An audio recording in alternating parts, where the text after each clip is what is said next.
Got it. Ooh. Okay.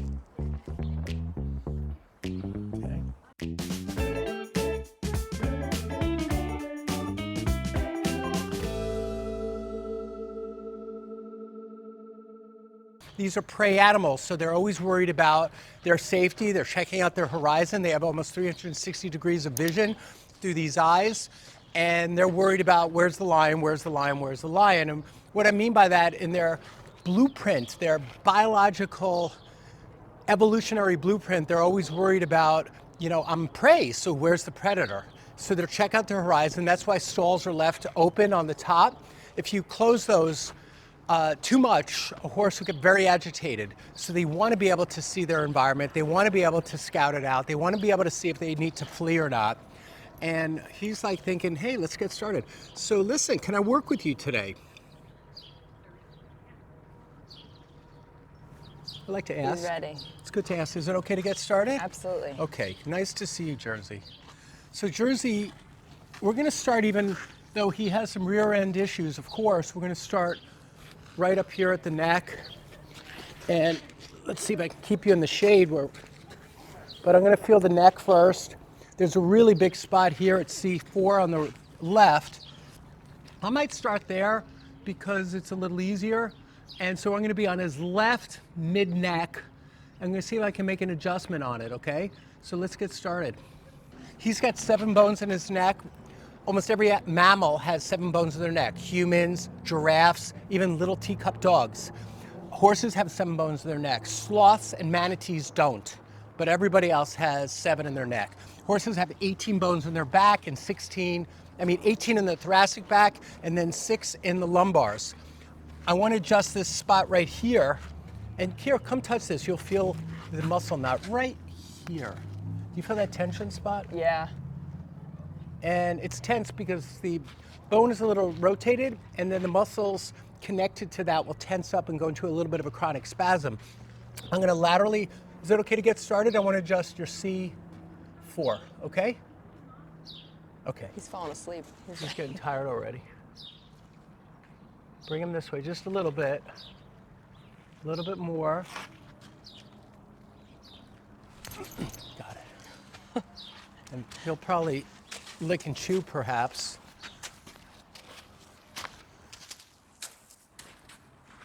There he goes. So that's like a sign of the parasympathetic nervous system responding and a little bit of a stress release. Dogs will go, and horses do, or they sometimes yawn a little bit. Now I'm looking at his top line. It's now pretty relaxed. His head's down a little bit. We don't want him into a U position right now because that's a sign of too much stress and agitation, especially when we're working on him. We're looking for a soft top line, and I'm looking at his feet. But let's go back and check the spine and see if it's starting to relax. And I still feel it here, so I'm going to massage it for a minute. And I'm going to put a little rubbing into this area and just start to relax it. How does that feel? I'm going to put my finger right in here if he lets me and let him chew on that. He's not chewing on my finger, but I want to feel his pole at the same time. So it gives me a little chance to sneak my hand up on a tender neck, and he's tight up here. And this will help loosen him up because by relaxing his face muscles, he starts to relax his neck, and I'm still working that pole. So this hand's working. I don't know if you see that. We're doing 2 things at once. This is more of a distraction while I work on the pole, work on the neck muscles, and I'm also checking to see spacing between the atlas and here's the angle of the jaw, called the angle of the ramus. And I'm putting my finger into this little gap here, and he's very tight on the right. But I also feel the pole is the major misalignment. And when you adjust the pole, you can relax the whole body, can even help the rear end gait of a horse. So you might think, well, if he's limping on the back right, why would I work on the pole? But my veterinarian teachers always said, never forget the atlas, start with the atlas whenever possible. Atlas is like the fuse box or the main circuit breaker for the whole spine, the whole back, the whole skeletal nervous system, musculoskeletal nervous system. So we're gonna adjust the pole next. So here we go. Got it. Ooh. And that one cracked.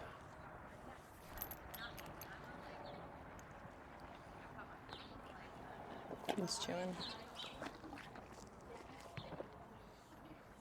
Okay.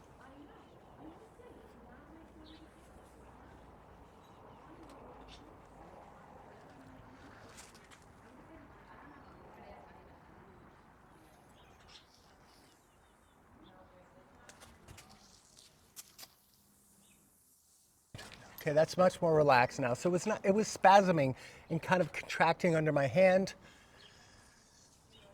Let's bring your head down a little. See if your head wants to come down towards me. Let's jiggle your head. Bring that down a little bit. Okay. There you go.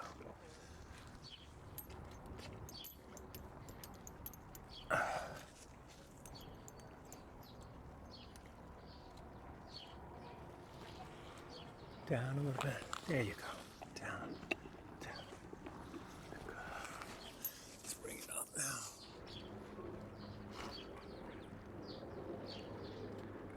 Okay. Bring your head all the way to the side. He doesn't really love left lateral flexion. So when I bring his head to the left, he doesn't love that. He doesn't like lateral flexion on either side.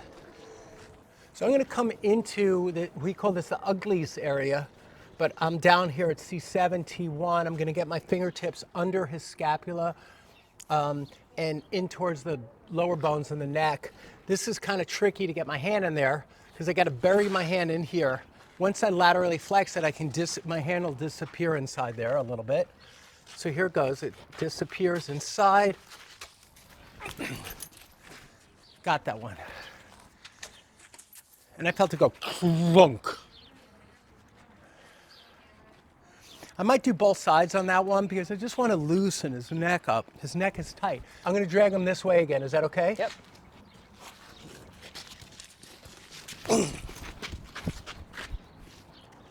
Okay, good. And let's see how he digests that one. Does that feel okay?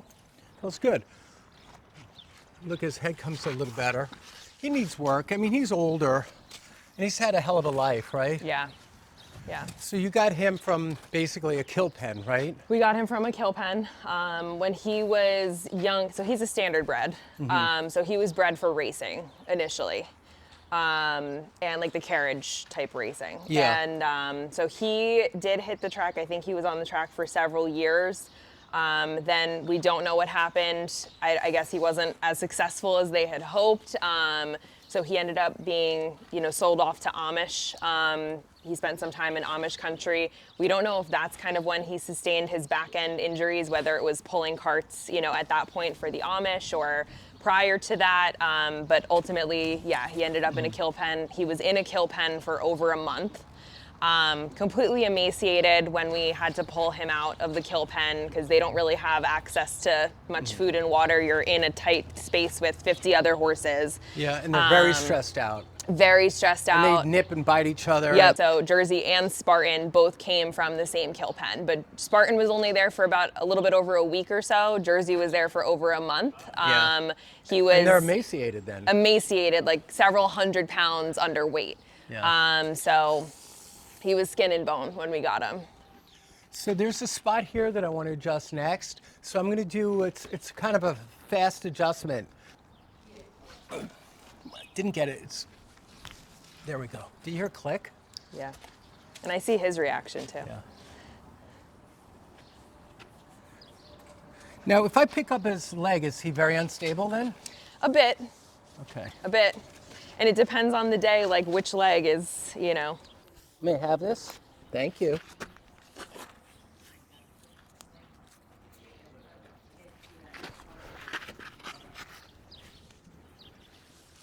I'm gonna just bring you up this way just a little bit. And I'm gonna adjust this spot right here. Okay.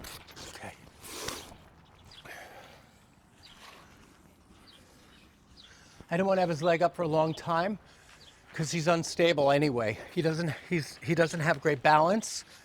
I don't want him to fall, but I do want to figure out what's going on with this back hip. He even lost some muscle here. Do you feel it? A little bit, yeah. A little bit. I mean, Right in like I here. said, like his back, right? Some days he doesn't really want to put much weight on it at all. So Feels like his hip needs a little adjustment, so. All right, let me have this baby. boy. One more. Okay. Okay, there we go. So I got the hip to loosen up a little bit. He delays, but then he'll lip and chew just a little bit.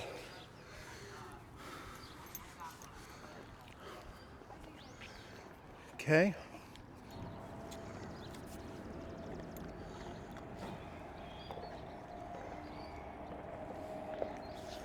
All right.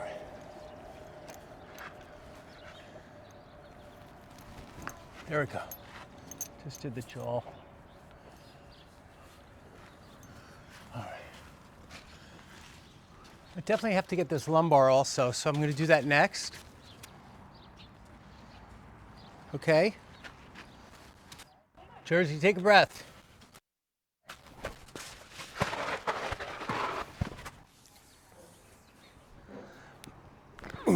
Okay. That's a good one.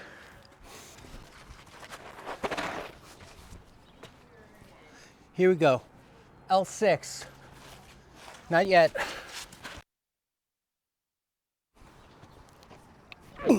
Nope, I missed it. I still missed it.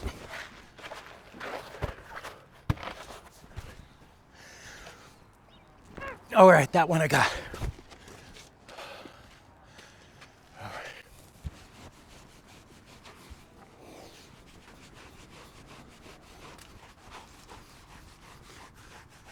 right. Okay, good.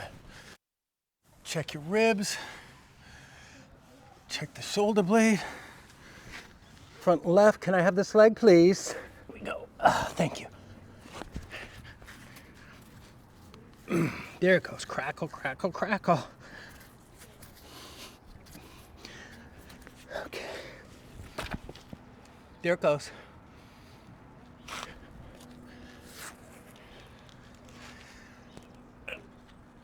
Come on, maybe a little more. Okay. They come down. There we go.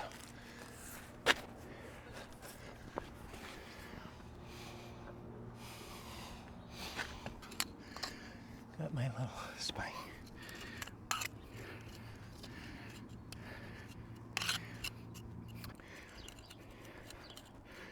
Good. Okay, look at that. Guys, see right in there? Frog, sulcus, sole. He's got shoes on, so I can't see the white walls. See the edges. Okay.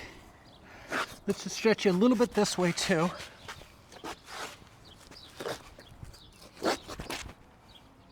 We're just gonna hold it for a sec, okay?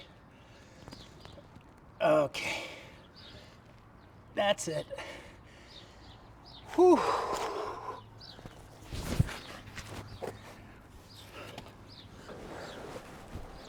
There we go. That one popped. All right, let's walk him now.